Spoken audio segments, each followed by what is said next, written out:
Now let's take a look at the markets and bring in our friend Gregg Smith. Good morning to you, Greg. You say, good morning, Ash. Good morning to you. You say a summer rally is underway. So tell me, what's going to lead, or who is going to lead the rally?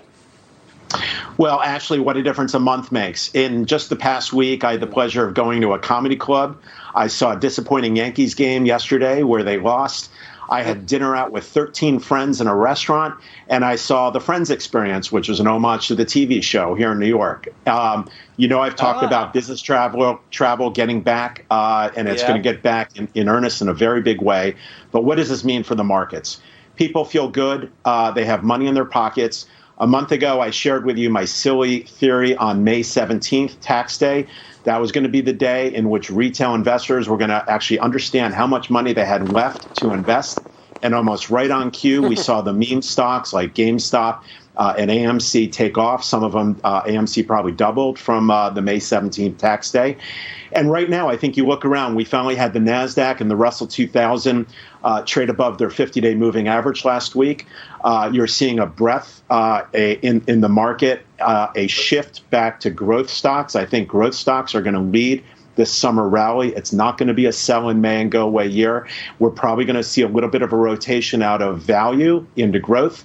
And I think we're getting back to a risk-on environment. So I think the market heads higher. I wouldn't chase names. I'd love to see a bit of a pullback. And if we could see the Russell and NASDAQ retest those 50-day moving averages, I think that's probably a good place to pick up and buy for the long term. Do you worry about the Fed being pressurized to do something with rates if we continue to see inflation start to bite? I do, right?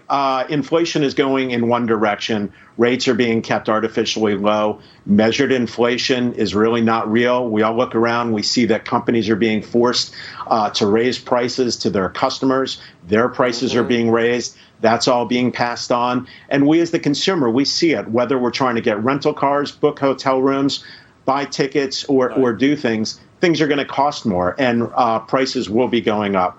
So, the Fed has kept rates artificially low. I believe they'll continue to work higher. But, putting that aside, we're seeing just terrific performance amongst companies. Companies are doing very well as we get back to work.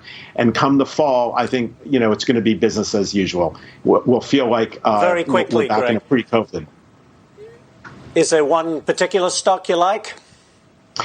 Look, picking stocks is also very hard. I tell friends, I talked about it here a year ago on the show. Just buy the ETF TNA. It's a small cap ETF. Okay. I probably shared it here last summer around 25 or 26. It's now trading around 95. I put my kids' money in it. I have my money in it. Buy it. Forget about it. If you believe equities are going higher, if you're investing for the long term, just don't look at it. It's a good place to be, and try not to trade stocks. Set it aside, put it on the back burner. It's done very well for you. Greg, thank you so much for joining us today. Appreciate it.